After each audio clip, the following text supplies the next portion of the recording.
The videos you're about to watch were made before the COVID-19 crisis, but now they feel more relevant than ever. One lesson we're learning is that change is here. Going back to normal is not acceptable, because normal is what was wrong all along. It is up to us, together, to fight for the future we want and need. Stand together and look after each other. This is a series of short films that explore the connection between the food we eat and the climate crisis, the destruction of forests and other ecosystems across the world. This is where we begin.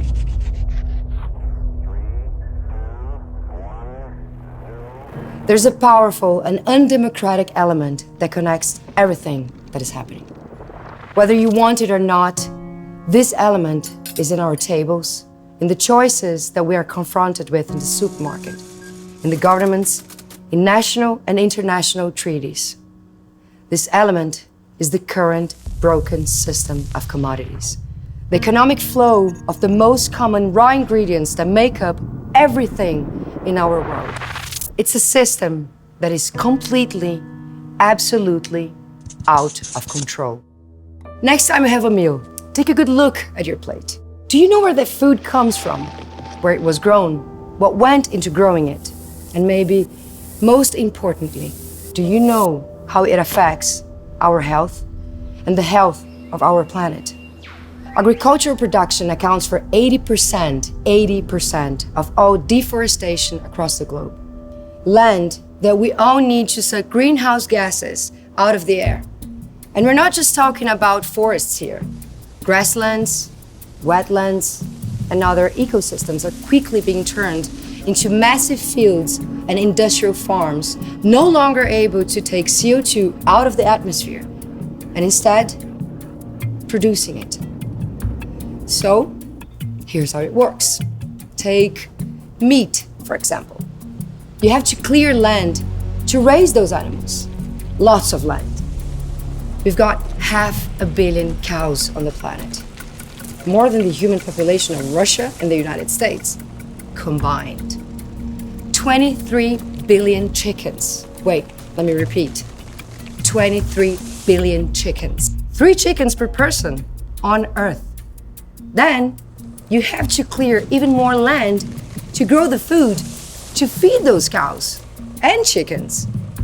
And that's just the cows and chickens. In fact, it takes more land to grow food to feed the animals than to feed humans. Industrial agriculture is now so big that its greenhouse gas emissions are the same as all cars, trains, ships, buses, and planes combined.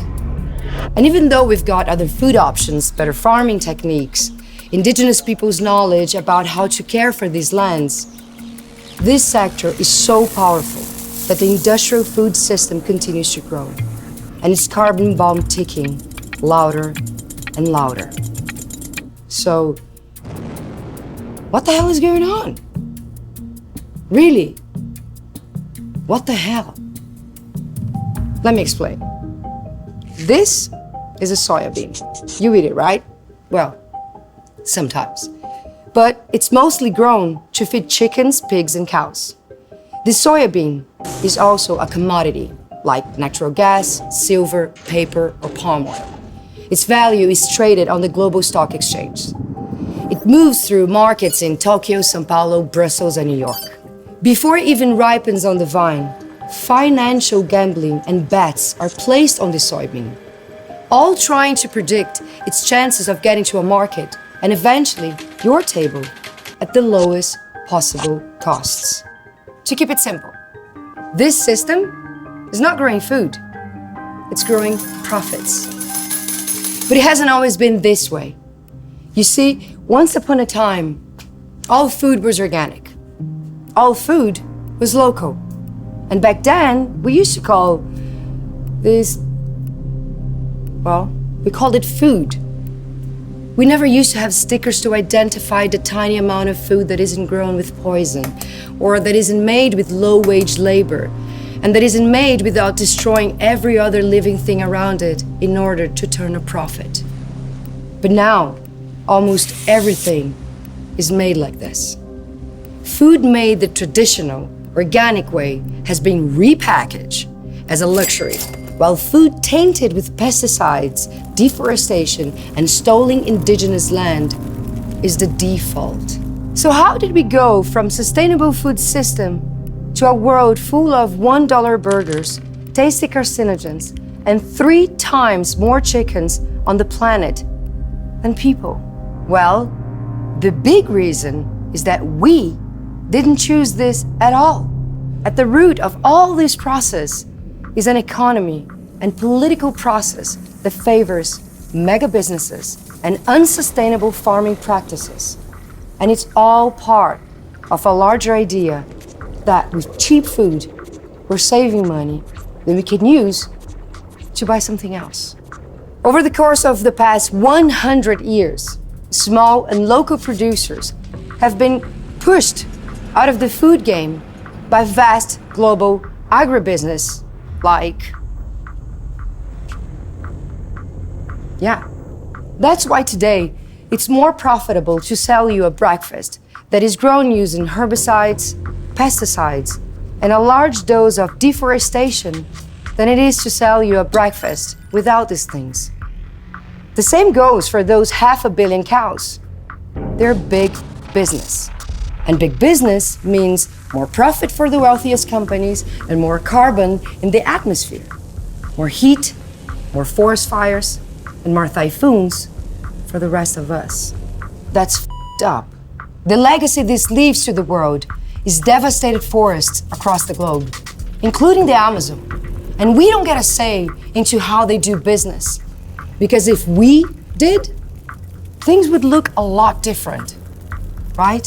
Who here is in favor of burning the Amazon forest down just to make a few billionaires even richer? Who here is in favor of pushing small-scale farmers out of business and their families into poverty? And here's the thing. It's not like big agriculture is unaware that the majority of people on Earth want something different. That's why they spend billions of dollars on ads showing happy cows and protected green spaces and happy local workers they claim to be empowering. And all the while, supporting policies and governments that do the opposite. It is time to call it like it is. They don't care.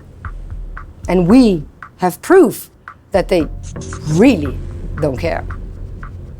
10 years ago, many of these brands promised to stop buying from suppliers who were destroying forests. Oh, and they also promised to reforest the forest we lost. And guess what? 10 years are up now, and almost nothing has been done. Today, every 5 seconds, an area the size of a soccer field is destroyed to make way for food commodities. This in a world where 1.3 billion tons of food is thrown away every year. 26% of all land on Earth is used for grazing or growing animal feed. And as of today, we see no sign of this slowing it down. We don't need more junk food. We need to do food differently and better. So here's where we have a choice to make, a big one. We can either protect forests and our planet, or we can allow commodity production to continue increasing and face the consequences. We cannot have both. So that's our food world. A global platter of soy-fattened animals, land dispossession, and a shitload of carbon in the atmosphere that will eventually cook us. Thanks for watching. In the next video, we'll dive deep into the murky world of commodities, how these big companies are destroying the future of the planet.